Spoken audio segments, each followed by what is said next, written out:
What is your name? My name is Robert K. Hawkins. When and where were you born? I was born in Nashville, Tennessee, October 25th, 1926.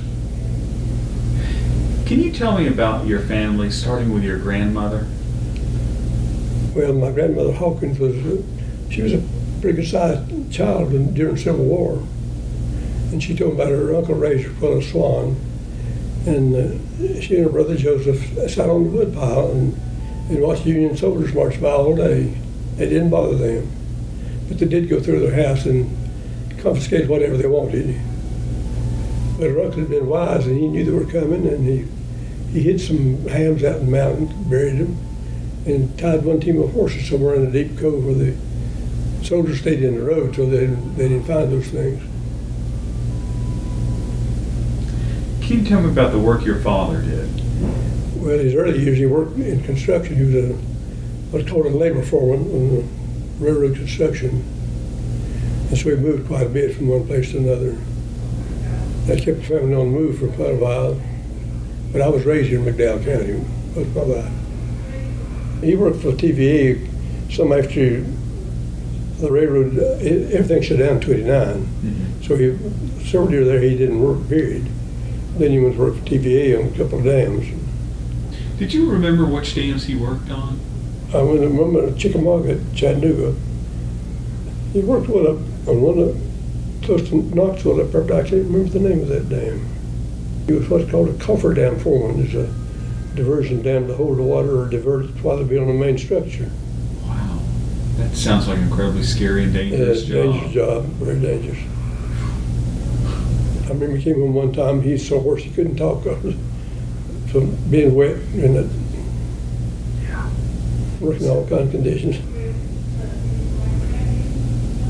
How did your parents meet? Well, my mother ran a commissary for a railroad company, and my father was a construction foreman, and they met there at that commissary and married. He was 20 years old and she was 20 and he was 40. Now, who had the glass eye? My grandfather Carson had the glass eye. And when we have family reunions, all the children won't see his eye. He'd just pop it out in his hand, show it to them, and then he'd raise his eyelid and stick it back in there. How did he lose the eye? There's a cinder from a train, hot cinder. Can you tell me about your siblings? Well, I had one sister 2 years older than myself, and I have a sister 2 years younger than me. My mother was 23 when I was born. She's 43 when my baby sister was born.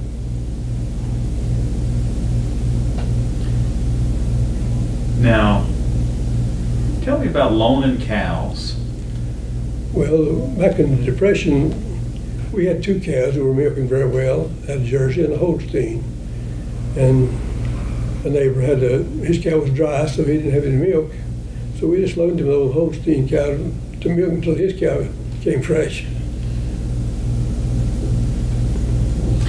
Now, a lot of people in your family live pretty long lives, including your grandfather, but can you tell me about how he passed away?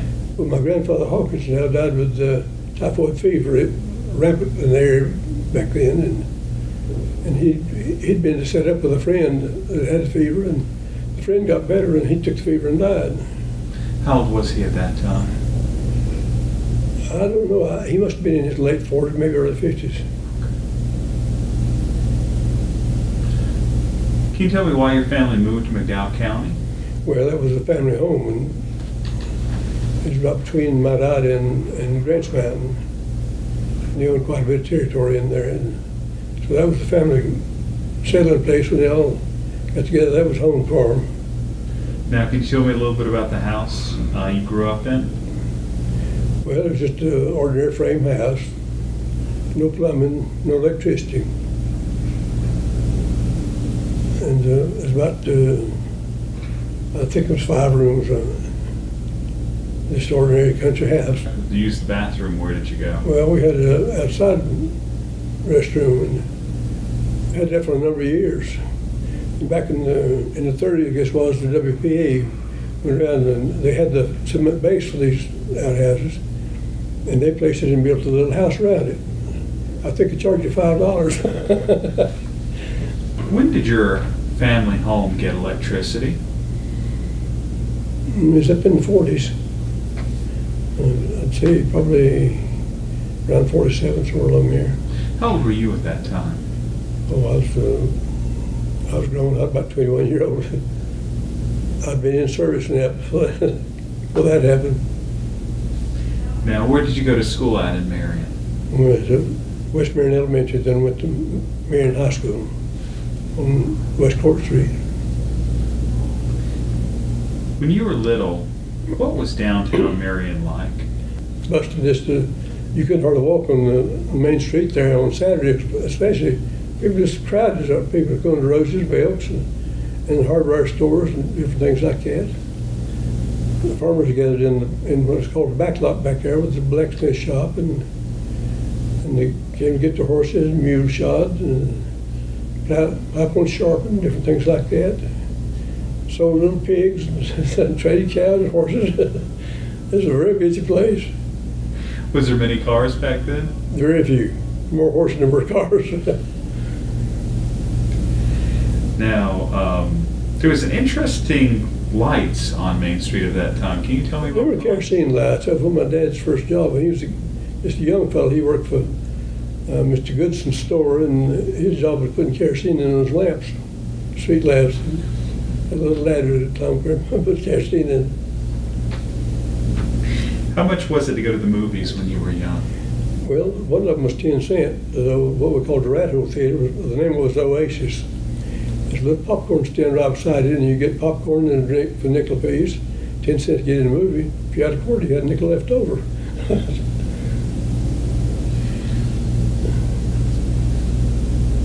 Now, when you were 16, you got a very interesting job outside of McDowell County. Can you tell me about that? I went, I was interested in doing something important and making some money, so I went to Newport News and worked in the shipyard when I was 16. And they were short of help, so they hired you right quick.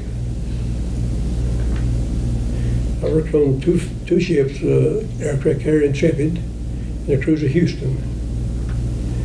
The Intrepid was famous during the war. It was in a number of big battles, but I never heard of the cruiser Houston anymore until just a couple of years ago. I found out it was sunk in the Java Sea. Now, you sent back money to your family, is that right? I did. But my mother never spent a dime up. She put it all in the bank for me. When you were up in Newport News, you also had a first and last time experience with a roller coaster. Can you tell me what that experience was well, like? it was at Buckrow Beach, that was kind of cow pasture back from Newport News over to Hampton. It's built solid now. But we had a right old trolley out there, and the old roller coaster was an old wood frame thing. And I told my friend that was with me, I said, if I ever get off this thing, I'll never be on another one. And I hadn't been. That thing scared me to death. I thought it was going to collapse at any minute.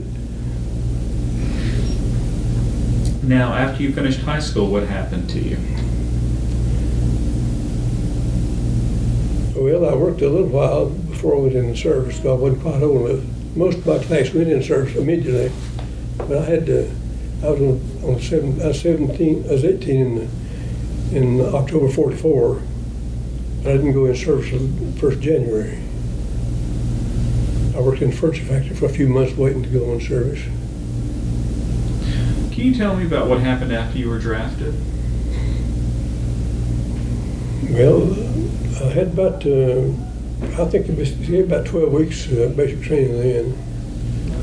And then I went to Fort Ricker, Alabama for just a few days. And I should have suspected something then, because you gave them a machete chopping wild growth out of a swamp. But then went to Fort Meade, Maryland for a few days, and I thought, well, heading to Germany now. But stayed there just a few days and got on a train going to, didn't know where it was going, really got on as a troop train and went to Fort Ord, San Francisco. They didn't tell you anything about where you were going then, just they called your name if you're on the road. You got it, and went down to LA then in a few days and got on a ship. In 21 days we pulled in Manila Harbor.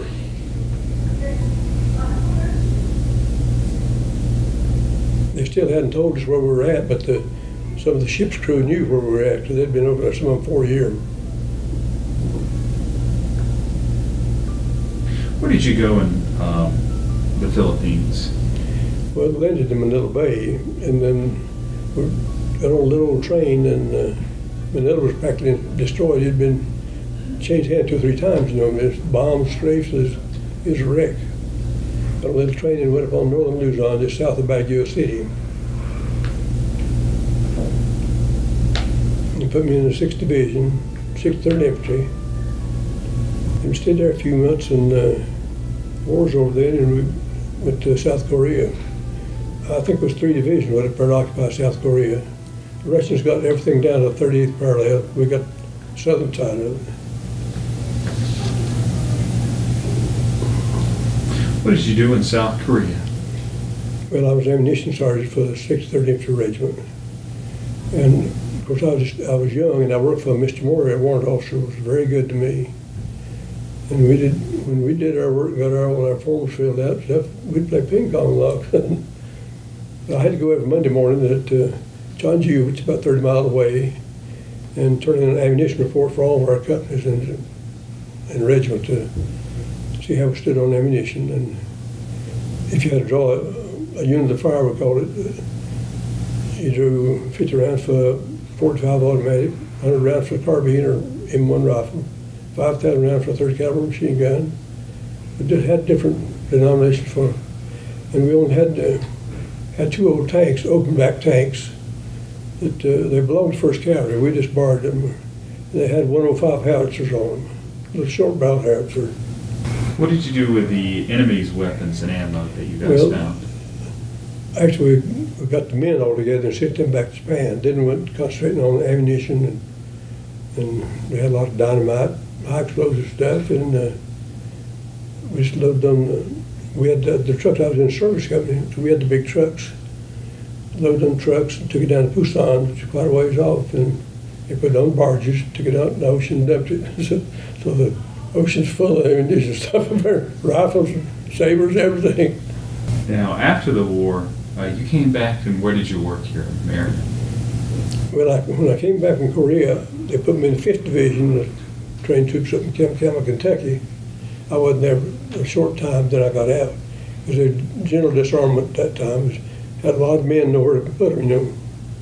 So I got out, and I came back and worked at a horse store where I'd worked previously. I worked there a little while, and I got married, and I knew I couldn't make a living in the grocery store. So I applied to the Postal Service, and this competitive examination, and I thought I didn't have a chance there. My son was born the day before I was to take an exam, and I hadn't even been to bed, and I wouldn't go take it, and I told my wife I just didn't think I'd go take it. She said, I'm going to be okay. She had to have a C-section. She said, I'll be okay, just go ahead and take it. And I did, and I got over to Asheville in a room full of people. I thought, man, I've lost it. But I made a pretty good score, and there's quite a few people from Marion here. And Lady Jane Little beat me on the exam some. But at that time, it was a walking route that was open. They wouldn't hire a woman for walking route. So I got the job. Miss Little went to the employment office. She worked there, I think, about all her life. I stayed at Postal Service 36 years. Now, you started as a city carrier. How many years did you do that? 20 years. How much was a stamp when you started work? 3 cents. You made some interesting connections with the people over the years. Oh, well, I had a lot of friends. I know one family down on Spring Street, I'd befriended an old man because he knew some of my dad's folks back during the construction days, and he'd tell a lot about them. And when he died, his family asked me to be a pallbearer, so I took a day off and was a pallbearer for him. Now, after you finished being a city carrier for 20 years, then what did you do? Well, it was a period just 2 or 3 years there to let you change crafts. And they stopped there pretty quick, but I got on a rural route then, where you could change. I carried rural route 16 years. Did you use a post office or your own vehicle to do I that? used my own vehicle. They paid you mileage for it. Did you get used to driving? I didn't have any problem much. After I started in '77, I bought a Subaru, and they're very narrow. You can reach across them pretty easy. And I've had a Subaru ever since. I got one now. You don't have to worry about a little ice or snow with a Subaru. You can go where you can't walk with them. Robert, how did you meet your wife? Well, she kind of met me. She lived a short distance from the store. And she told, after I started working at the store, she said her mother would give her, tell her what to get at the store, and she'd always forget one thing, so she'd have to come back see me. So I saw she was kind of interested in me, and she was only 16, and I was, I guess, about 20. So I asked her if she'd go to a movie with me one night, and she readily accepted it. And I knew she had a regular boyfriend, but we were together for the next couple of years before we married. I waited till she graduated from high school. Raised a good family, got one son, one daughter. Any grandchildren? I got one granddaughter. I had a grandson, lost him, he's about 22-year-old. And I've got 3 great-grandsons, 10, 8, and 6. Robert, how is the world today different from when you were growing up here? Well, the way I grew up was called a third world country now. Everything's so primitive. Very few of the roads paved. The pavement, well, when I was real little, the road into town was gravel. But you find they paved it, just paved to the West Marion School out here. Everything we called the glaze, everything beyond that. The city system only owned one school bus. It was an old Chevrolet, and the fellow, we called him Jap Hall, drove it, and he picked up a load out in what we call the Glades and brought it to West Marion School. Everybody got off, high school and elementary, and he went back and made another load. He came back at the end of that and put all the high school kids on and took them to town to school. And he worked in a shoe shop over there until 3 o'clock. And he got his bus, started back the same routine. If you had any advice for a young person today, what would it be? Get all the education you can get.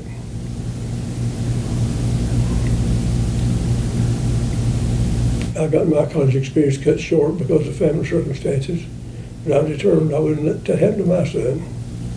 So he got a master's degree in engineering from NC State. And he worked, some doctor down at State had already had him a job at Georgia Tech. So he worked at Georgia Tech 20 years. Then he went to Caltech, Pasadena, California for a year. And he had so many years in with Georgia, he didn't want to miss his retirement, mess it up. So he came back to University of Georgia and worked about 10 more years. He's been retired now about 4 years, I guess. He retired, and then they hired him back on a contract basis for 3 more years. I got a wonderful daughter. She helps me more than I can imagine. She's the one on vacations with me, but she has to look after everything. Thank you for letting me interview you today. You're welcome.